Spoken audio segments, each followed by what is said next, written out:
안녕하세요. 올해 52세 박은희입니다. 오늘은 제가 10년 동안 겪은 이야기를 들려드리려고 해요. 시어머니를 간병한 10년, 그리고 돌아가시고 나서 알게 된 충격적인 유언장 내용을 말씀드리겠습니다. 10년 전 시어머니가 갑자기 쓰러지셨어요. 중풍이었어요. 오른쪽 반신마비. 병원에서 의사 선생님이 말씀하셨어요. 회복은 어렵습니다. 평생 간병이 필요하실 겁니다.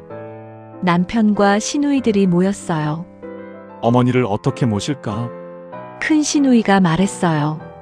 저는 미국에 있어서 도저히 모실 수가 없어요. 작은 시누이도 말했어요. 저희 집은 좁아서. 그리고 남편이 반대해요. 결국 저희 집에서 모시기로 했어요. 시어머니를 저희 집으로 모셨어요. 방 하나를 어머니 방으로 만들었어요. 침대, 휠체어, 간이 변기. 은희야, 고생 많을 텐데. 미안해. 괜찮아요. 제가 할게요. 그렇게 10년이 시작됐습니다. 매일 새벽 5시에 일어났어요. 시어머니 기저귀 갈아드리고 씻겨드리고 아침 식사 준비. 어머니, 진지 드세요. 시어머니는 말씀이 없으셨어요. 고맙다 한마디도 없이 그냥 드시고 계셨죠. 시어머니는 약을 하루에 7번 드셔야 했어요. 혈압약, 당뇨약, 뇌졸중 약. 시간 맞춰드려야 해요. 알람 7개를 맞춰놨어요. 밤에도 새벽 3시에 일어나 약을 드렸어요. 10년 동안 하루도 빠짐없이. 명절이 제일 힘들었어요. 시누이들이 와요. 하지만 어머니 잘 계셨어요? 30분 인사하고 그냥 가요. 엄마 간병 고생 많아요. 옳게. 말뿐이에요. 도와주지 않아요. 명절 음식은 제가 다 준비했어요. 시누이들은 먹고 가기만 했죠. 시어머니는 가끔 제게 불평하셨어요. 진우 엄마, 이 반찬 왜 이렇게 짜? 죄송해요, 어머니. 목욕물이 너무 차가워. 죄송해요. 고맙다는 말은 한 번도 들은 적이 없어요. 죄송해요는 매일 했어요. 5년째 되던 해 제가 허리를 다쳤어요. 디스크였어요. 은희야, 병원 가야 해. 괜찮아요. 어머니 돌봐야 해요. 진통제 먹고 계속 간병했어요. 시어머니 병원비, 약값, 간병용품. 한 달에 200만 원 넘게 들었어요. 남편 월급으로는 부족했어요. 제가 알바를 시작했어요. 새벽 간병하고, 낮에 알바하고, 저녁에 또 간병.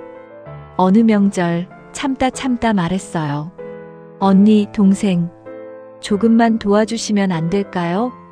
큰 시누이가 말했어요. 옳게, 우리도 바빠. 어머니는 아들이 모시는 거야. 작은 시누이도 거들었어요. 우리가 경제적으로 도와주고 있잖아. 사실 시누이들이 준 돈. 10년 동안 총 500만 원. 저희가 쓴 돈 2억 넘었어요. 8년째 되던 해 제가 쓰러졌어요.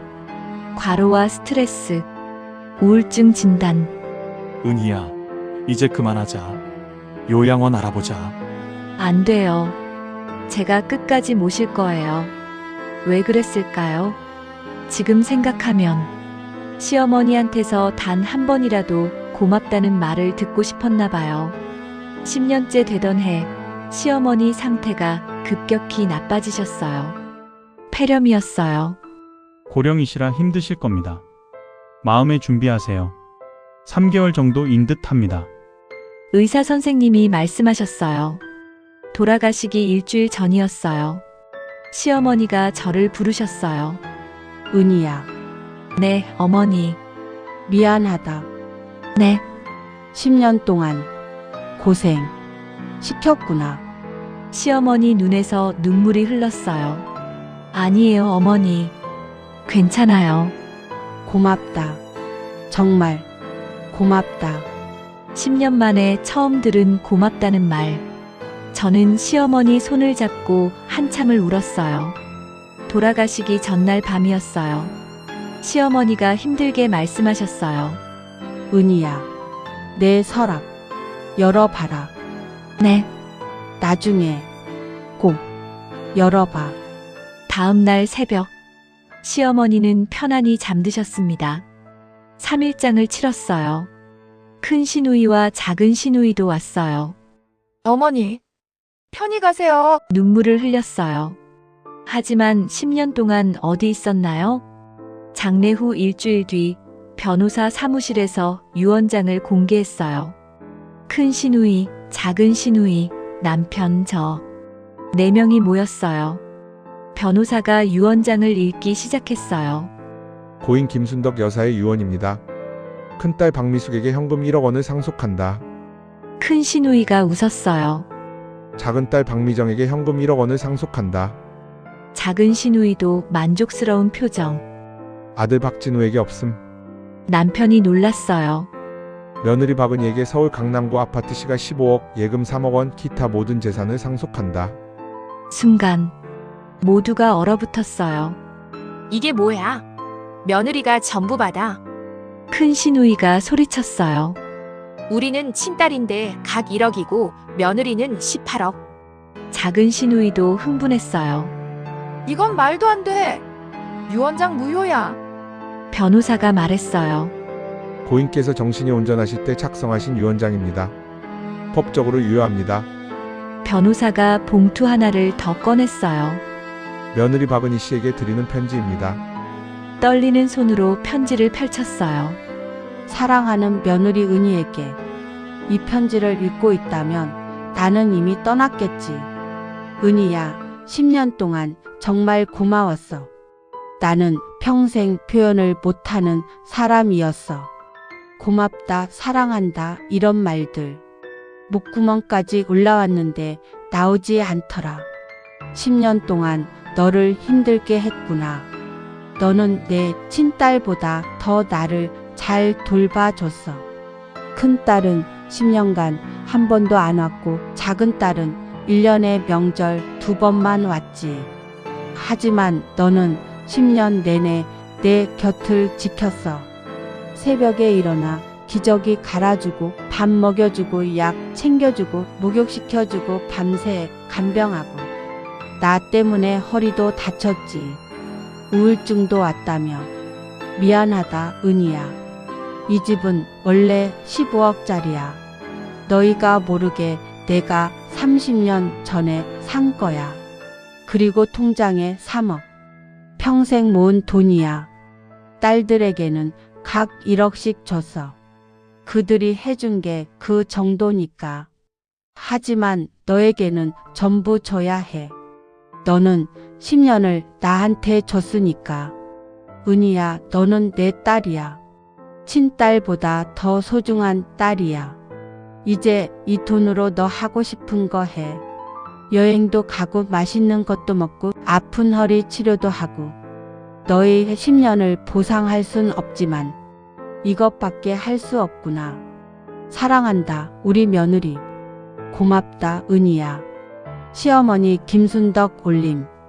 편지를 읽으며 저는 한참을 울었어요. 시누이들은 아무 말도 못하고 나갔어요. 남편이 저를 안아줬어요. 은희야, 고생 많았어. 정말 고생 많았어. 집에 돌아와 시어머니 서랍을 열었어요. 나중에 꼭 열어봐라던 그 서랍. 일기장이 있었어요. 2015년 3월 5일. 은희가 오늘도 새벽 5시에 일어났다. 미안하다. 고맙다는 말을 못하고. 2017년 8월 12일. 은희가 허리를 다쳤다. 나 때문이다. 미안하다. 그래도 계속 날 돌본다. 고맙다. 2020년 11월 3일. 은희가 우울증 약을 먹는다. 나 때문이구나. 정말 미안하다. 꼭 보답하고 싶다. 2024년 10월 10일. 변호사한테 유언장 작성했다. 내 전 재산을 은희에게. 이것밖에 못해주는 내가 한심하다. 10년치 일기가 빼곡했어요. 시어머니는 저를 사랑하고 계셨어요. 여러분, 표현 못하는 사람들이 있어요. 고맙다, 사랑한다 말은 못해도 마음속으로는 매일 감사하고 있는 사람들. 시어머니는 그런 분이었어요.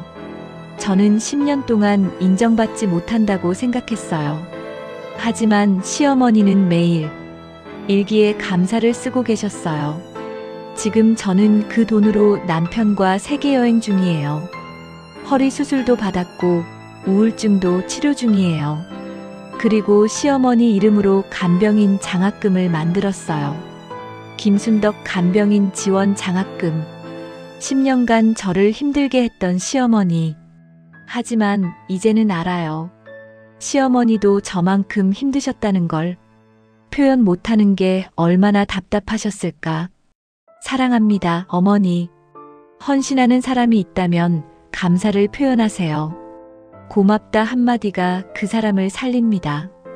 이런 따뜻한 이야기 계속 나누고 싶습니다.